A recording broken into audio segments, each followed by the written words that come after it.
नमस्कार, देश न्यूज में आपका स्वागत है और मैं हूं आपके साथ स्नेहा तिवारी। चलिए नजर डालते हैं कुछ हेडलाइंस पर। हरियाणा में हिंसा के बाद तनाव, 5 जिलों में धारा 144 लगाने के बाद इंटरनेट बंद। राजस्थान के भरतपुर में भी अलर्ट।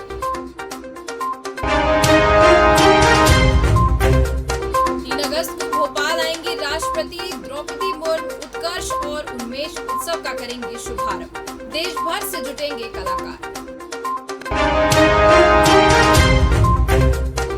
कांतिलाल भूरिया बने कांग्रेस की कैंपेन कमेटी के अध्यक्ष। एमपी चुनाव में सुरजेवाला को बनाया सीनियर ऑब्जर्वर।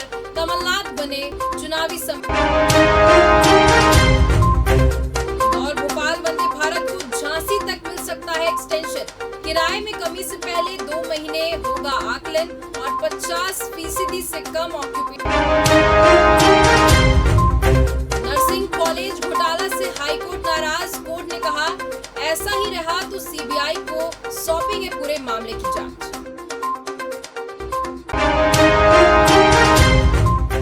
चलिए अब देखते हैं खबरें विस्तार से। हरियाणा के नूंह में विश्व हिंदू परिषद की ब्रज मंडल यात्रा के दौरान हिंसा और बवाल के बाद तनाव बना हुआ है। नूंह में 2 दिन के लिए कर्फ्यू लगा दिया गया है।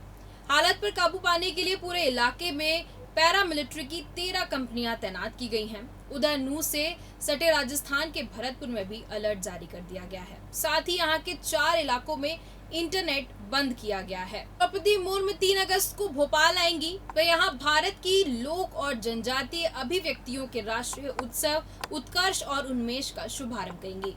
आपको बता दें कि उत्सव 3 अगस्त से शुरू होकर 6 अगस्त तक चलेगा। साथ ही इसमें देश भर से कलाकार भी जुटेंगे। ऑल इंडिया कांग्रेस कमेटी ने मध्य प्रदेश में इसी साल होने वाले विधानसभा चुनाव और अगले साल में होने वाले लोकसभा चुनाव की तैयारियां तेजी से कर दी हैं। विधानसभा चुनाव को लेकर कांग्रेस ने इलेक्शन कैंपेन कमेटी, चुनाव प्रसार अभियान समिति और चुनाव समिति की घोषणा कर दी है। 32 सदस्य की कैंपेन कमेटी का अध्यक्ष आदिवासी नेता और विधायक कांतिलाल भूरिया को बनाया गया है। साथ ही प्रदेश चुनाव समिति का अध्यक्ष कमलनाथ को बनाया गया है। कांग्रेस ने मध्य प्रदेश की सभी 29 लोकसभा सीटों पर ऑब्जर्वर भी नियुक्त कर दिए हैं।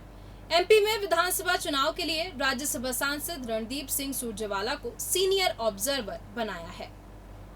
वंदे भारत एक्सप्रेस ट्रेन का किराया कम करने पहले उनका एक्सटेंशन करने की तैयारी है। ये ट्रेन वर्तमान में 50% से कम ऑक्यूपेशन के साथ चल रही है।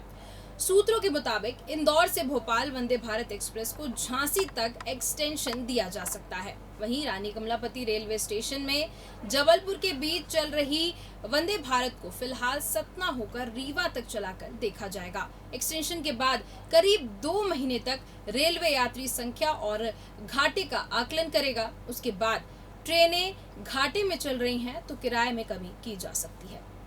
Madhya Pradesh law student association के अध्यक्ष अधिवक्ता विशाल बघेल द्वारा दायर की गई जनहित याचिका पर high court chief justice Ravi Malimath और जस्टिस विशाल मिश्रा की बेंच से फिर से सुनवाई हुई। सुनवाई में सरकार की ओर से एक्शन टेकन रिपोर्ट पेश करते हुए अतिरिक्त महाधिवक्ता आशीष बनार्ड ने कोर्ट को बताया कि नर्सिंग काउंसलिंग की पूर्व रजिस्ट्रार सुनीता शीजू को दतिया ट्रांसफर करते हुए आरोप पर जारी कर दिया गया है। साथ ही विभागीय जांच 3 माह से सप्ताह कर ली जाएंगी और कोर्ट को बताया गया है कि काउंसिल में नियुक्त की गई नई रजिस्ट्रार स्टेला पीटर को भी पद से हटाकर वापस मूल पद पर वापस भेज दिया गया है।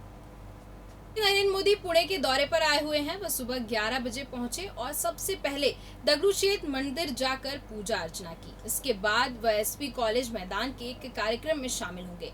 यहाँ उन्हें तिलक स्मारक मंदिर ट्रस्ट की ओर से लोकमान्य तिलक राष्ट्रीय पुरस्कार से सम्मानित किया जाएगा। कार्यक्रम में एनसीपी चीफ शरद पवार बतौर चीफ गेस्ट मौजूद रहेंगे। हालांकि पीएम को पुरस्कार मुख्य ट्रस्ट दीपक तिलक की ओर से दिया जाएगा।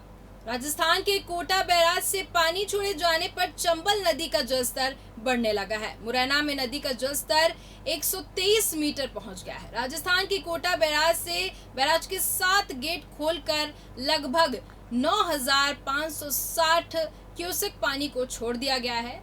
अभी 2 दिन और कोटा बैराज से पानी छोड़ा जाएगा। ऐसे में प्रशासन ने चंबल किनारे बसे गांवों को खाली करने के लिए आदेश जारी कर दिया गया है। इन गांवों में घेर, बिलपुर, कुथिया थाना सहित अन्य गांव शामिल हैं। पिछले साल बाढ़ के चलते नदी किनारे बसे गांव में भारी नुकसान हुआ था।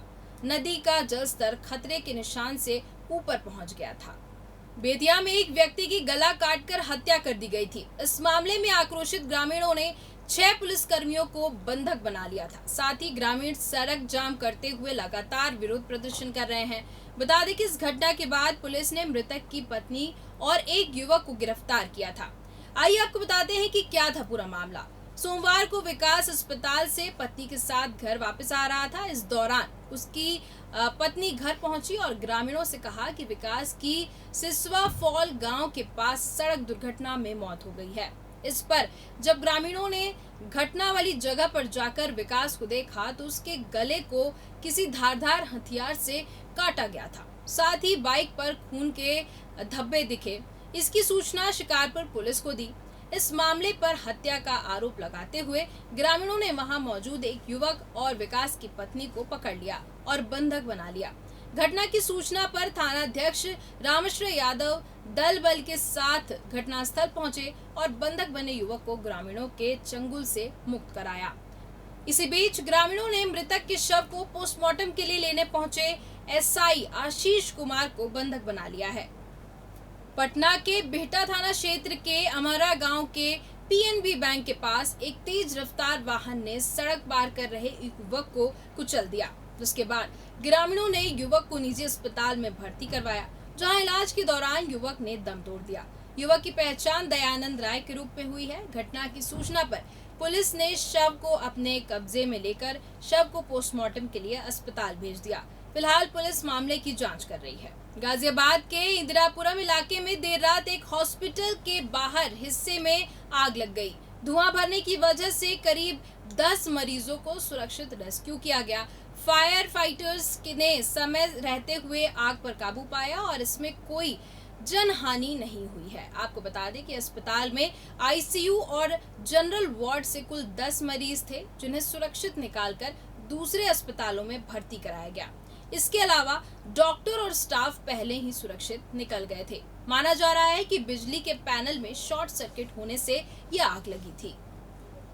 तो फिलहाल के इस बुलेटिन में इतना ही। देखते रहिए देश न्यूज। नमस्कार।